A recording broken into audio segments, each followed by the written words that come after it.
Dans moins d'une semaine, c'est le début du carnaval de Nice. C'est juste à côté de chez moi. Donc je me suis dit pourquoi pas traiter d'un film avec quelqu'un qui porte un masque. Michael Myers? Non.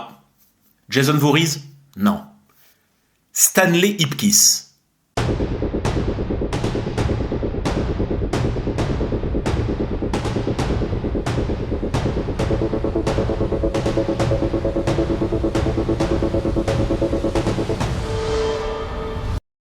Bonjour à toutes, bonjour à tous, j'espère que vous kiffez la saucisse, moi ça va super bien.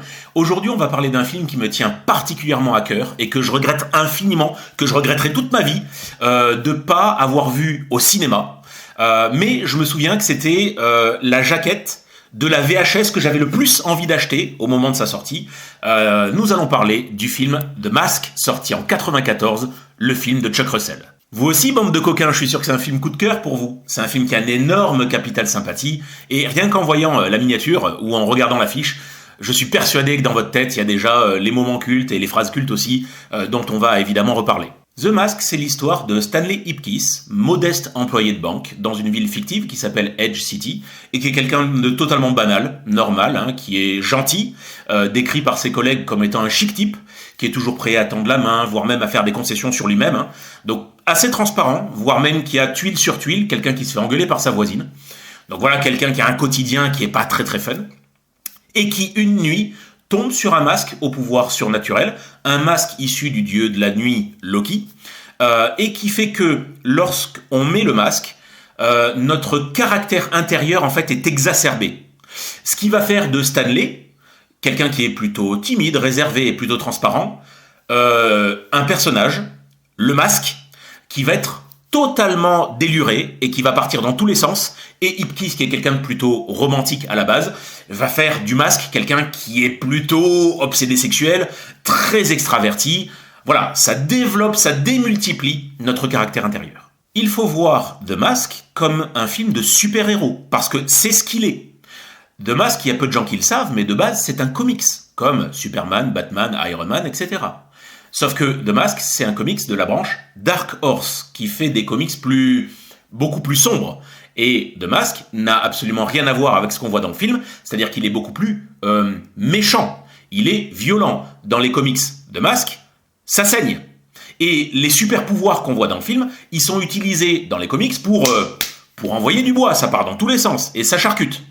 Là, non, le parti pris du film est de pas en avoir fait un film violent, c'est d'avoir orienté ça du côté comédie. On pourrait même dire comédie romantique, puisque Stanley rencontre Tina à la banque, puisqu'elle vient ouvrir un compte. Faux prétexte, ça on le découvrira un petit peu plus tard, et qu'il la re-rencontre une fois grimé en le masque au Coco Bongo Club. Et donc il y a une romance qui va s'installer, il en tombe littéralement amoureux. En même temps, comment ne pas en tomber amoureux, Tina étant interprétée par Cameron Diaz. C'est donc un film dans lequel il y a plusieurs aspects.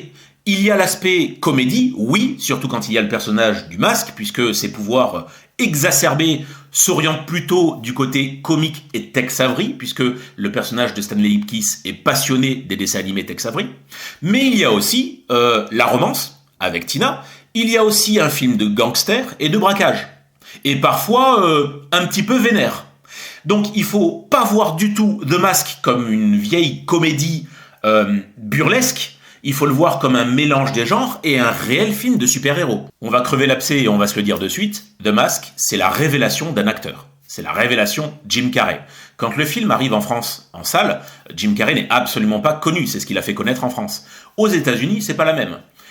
Moi, étant fan absolu de l'acteur, j'ai rattrapé ses films sur le tard, mais je parle des anciens films. Il faut les voir, les Copper Mountain, les Séductions à pleines dents, etc., etc. Des films qui sont totalement insipides, mais dans lesquels lui se démarque vraiment par son potentiel comique. Il a été révélé aux États-Unis dans une série qui s'appelle In Living Color, la série des frères Wayans, dans les années 90. Je crois que la série, elle a duré 5 saisons. Elle a commencé en 1990. Donc les Américains le voyaient à la télé et dans quelques films. Ainsi que dans Ace Ventura, détective chien et chat, qui, chez nous, est arrivé un petit peu plus tard, avec la notoriété qu'il a acquise avec The Mask. Jim Carrey, dans The Mask, il est hallucinant. En même temps, le film lui offre un rôle parfait, un terrain de jeu idéal pour pouvoir s'exprimer quand on a son talent à lui. C'est-à-dire que quand il incarne Stanley Ipkiss, Il joue très bien un personnage plutôt timide, réservé, romantique aussi, avec l'histoire qu'il a avec Tina. Hyper touchant en fait dans sa relation avec les autres, y compris dans sa relation avec son chien, Milo d'ailleurs. Et d'un autre côté, quand il incarne le masque, là c'est open bar. C'est-à-dire que il se laisse aller à ce qu'il sait faire de mieux. Jim Carrey, c'est l'école du stand-up, c'est l'école du one-man show. Il est extrêmement bon dans tout ce qui est imitation et tout ce qui est gag et expression physique. Et ça, le masque, c'est encore une fois un terrain de jeu magnifique pour lui. Et il est vachement bien aidé, et ça c'est surprenant, par la réalisation de Chuck Russell. Chuck Russell, Charles Russell, selon les films qu'il fait, il change parfois de prénom. Pourquoi est-ce que je dis que c'est surprenant? C'est parce qu'il faut le connaître, Chuck Russell. Il a une filmographie hyper étonnante. C'est lui qui a réalisé Freddy 3, pur film d'horreur fantastique. De masque, on va dire comédie de super-héros. Il a réalisé L'Effaceur avec Schwarzenegger. Avant ça, il a réalisé Le Blob, film relativement culte, film d'horreur relativement culte des années 80. Donc voilà, il est passé par tous les genres. Et pour les avoir vus, Freddy 3... Alors Freddy 3, c'est particulier, parce que effectivement, c'est le genre de film qui laisse une énorme place à l'imagination et à la réalisation. Mais Le Blob ou L'Effaceur, voilà, c'est pas des films extraordinaires en termes de mise en scène. Là, dans The Mask, la caméra, elle suit le personnage dans ses délires. Il y a des zooms, des dézooms très violents. Il y a des mises en scène hallucinantes. La scène de la danse au Coco Bongo Club entre le masque et Tina. La scène de la danse, c'est un modèle de montage et de cadrage. Elle est hallucinante. Il y a aussi la scène de Sancho le Cubain, quand il fait danser les flics. Enfin voilà, le film est bourré d'idées et la réalisation accompagne parfaitement bien Jim Carrey dans ce qu'il sait faire de mieux. Occuper l'espace, faire des gags, physique, c'est absolument génial. Je vous le disais, The Mask, de base, c'est un comics plutôt violent, plutôt irrévérencieux. Attention parce que le film n'a pas totalement mis ça de côté. C'est pas juste une vieille comédie qui tâche. Non, le film a encore des relents d'irrévérence. Alors déjà, ça passe par son méchant, Dorian, interprété par le très très bon Peter Green, qui malheureusement nous a quittés en fin d'année dernière. Donc un méchant burné, une vraie histoire de gangster, surtout quand il enfile le masque. Et l'irrévérence, il faut pas l'oublier. La nuit où Stanley enfile le masque pour la toute première fois, comment est-ce que je peux vous dire ça de façon gracieuse? Et où il récupère deux énormes pots d'échappement qu'il va enfiler dans le fion des garagistes pour se venger d'eux parce qu'ils l'ont arnaqué sur son histoire de bagnole. Faut pas oublier. La scène où il y a le chien, Milo, une fois qu'il a enfilé le masque, qui pisse sur le méchant. On voit parfaitement le chien lever la papate et pisser sur le mec en bas. Ça aussi, ça passe pas forcément dans toutes les comédies. Donc il y a ce côté irrévérence qui a été gardé du comics. On a enlevé toute forme de violence, mais voilà, ça reste aussi ce qui fait que le film est quand même beaucoup plus profond que ce qu'il en a l'air. À côté de ça, évidemment, The Mask, c'est festival. Quand le personnage de Stanley met le masque et qu'il se transforme en masque, c'est open bar. Il peut se passer n'importe quoi. Et c'est là où le film enchaîne les séquences totalement cultes.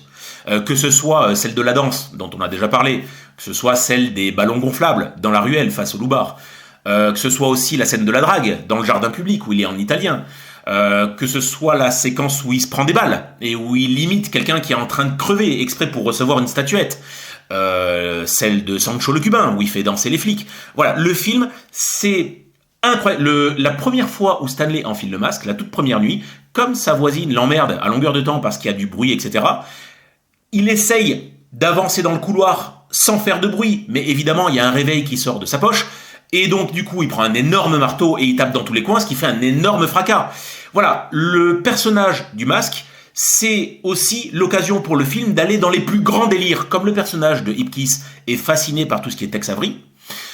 Forcément, son personnage agit comme un personnage de dessin animé, à la Tex Avery. Il faut voir quand Tina danse au club, la réaction qu'a le masque, quand il se transforme en loup, quand il a le cœur qui bat, etc. Et là-dessus, le film est super bien aidé par les effets spéciaux incroyables d'ILM. J'avais peur que le film, en fait, ait un petit peu vieilli. Je vois parfois des commentaires de gens qui disent que le film, il a vieilli. Non. En fait, visuellement, le film, il est encore hyper propre. Et les effets spéciaux sont hallucinants. Faut pas oublier que le film, il est de 94. Donc, les effets spéciaux d'ILM, je crois qu'ils ont été faits dans la foulée de ceux de Jurassic Park. Pour moi, il y a deux marqueurs dans les années 90 au niveau des effets spéciaux. Si, il y a Matrix, fin des années 90. Mais milieu des années 90, il y a Jurassic Park et The Mask, qui sont les deux films qui proposent les effets spéciaux les plus hallucinants des années 90. Ok, il y a Terminator 2 aussi. Voilà, il y a quelques films marqueurs comme ça, des effets spéciaux, The Mask en fait partie. Encore aujourd'hui, il n'a pas pris une seule ride. Dans ce qu'il y a de totalement marquant et de totalement culte dans le film, comme les séquences dont j'ai parlé, ce sont les phrases. Ce sont des phrases qui sont restées gravées dans la mémoire.